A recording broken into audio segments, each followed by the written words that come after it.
नमस्कार, मैं अनंत त्रिपाठी। स्वागत है आपका थर्ड आई न्यूज नेटवर्क में। आइए रुक करते हैं अब तक की 10 बड़ी खबरों का। हनुमान जयंती आज, रामनवमी पर हिंसा के बाद बंगाल में केंद्रीय बलों की तैनाती। कलकत्ता हाई कोर्ट ने भी दिए थे राज्य सरकार को शांति व्यवस्था बनाए रखने के निर्देश। वहीं विश्व हिंदू परिषद ने राज्य में 500 कार्यक्रम आयोजित करने का किया फैसला। सुप्रीम कोर्ट ने दिया 14 विपक्षी दलों को बड़ा झटका। केंद्रीय जांच एजेंसियों के दुरुपयोग पर याचिका पर विचार करने से किया इनकार।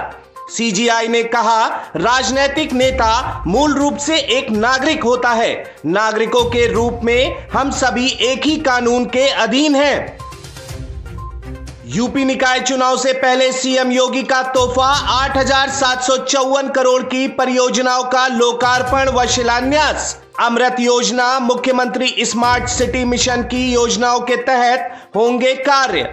गीले कचरे से बायो सीएनजी निर्माण प्लांट का भी करेंगे शिलान्यास।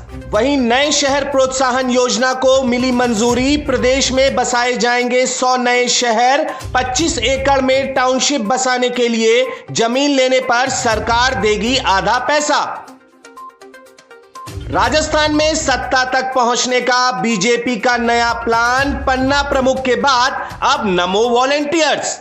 8,000 नमो वॉलंटियर मोदी सरकार की योजनाओं को वोट में बदलने का करेंगे काम।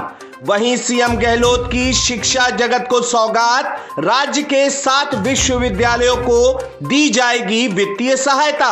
प्रदेश में सिटी ट्रांसपोर्ट के लिए 500 नवीन बसों का होगा संचालन। वहीं राज्य सरकार और फ्रांस डेवलपमेंट एजेंसी के बीच हरियाली विकसित करने के लिए हुआ समझौता। 13 जिलों में लगेंगे लाखों पौधे। 55 लाख पौधों का होगा वितरण। नेताजी मुलायम सिंह यादव को मरणोपरांत पद्म विभूषण सम्मान। उत्तर प्रदेश के पूर्व मुख्यमंत्री अखिलेश यादव ने प्राप्त किया पुरस्कार। उन्होंने कहा, महान व्यक्तियों का सम्मान वस्तुतः उनके महान विचारों एवं कार्यों का सम्मान होता है। वहीं ब्रिटेन के प्रधानमंत्री ऋषि सुनक की पत्नी अक्षता भी पहुंची राष्ट्रपति भवन। इन्फोसिस के संस्थापक नारायण मूर्ति की पत्नी और इन्फोसिस फाउंडेशन की चेयरपर्सन सुधा मूर्ति को भी किया गया सम्मानित। स्कूलों का नया शैक्षिक सत्र शुरू। बच्चों पर पढ़ाई तो पेरेंट्स पर बढ़ी फीस और स्कूल नियमों का बोझ। स्कूल से ही कॉपी किताब खरीदने का फरमान। शिक्षा जगत अब बन गया बड़ा व्यापारिक बाजार। योगी सरकार ने शिक्षकों के चयन के लिए बनाया एक आयोग, तो पेरेंट्स भी कर रहे हैं फीस नियमन कमेटी बनाने की मांग। बीजेपी का स्थापना दिवस आज, हर बूथ पर फहराया गया झंडा।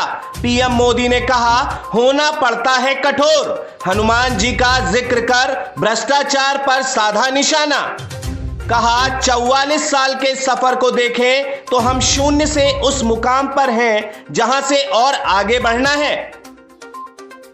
हंगामे का इतिहास बनने जा रहा है संसद के बजट सत्र का दूसरा चरण। आज संसद से विजय चौक तक तिरंगा मार्च निकालेंगे विपक्षी सांसद। मीडिया के सामने रखेंगे बजट सत्र पर अपनी बात। पाठ्य पुस्तकों में संशोधन पर एनसीईआरटी प्रमुख बोले, किसी को खुश या नाराज करने के लिए नहीं है ये फैसला। ये विशुद्ध रूप से विशेषज्ञों द्वारा की गई सिफारिशों पर है आधारित। अध्याय हटाने का फैसला कमेटी का। एनसीईआरटी के निदेशक दिनेश प्रसाद सकलानी ने कहा, राष्ट्रीय शिक्षा नीति के आधार पर सभी कक्षाओं के लिए नई किताबें। प्रेस कॉन्फ्रेंस में असफल हो रही फिल्मों को लेकर बोले सलमान खान, अगर खराब फिल्में बनाई जाएंगी तो कैसे चलेंगी?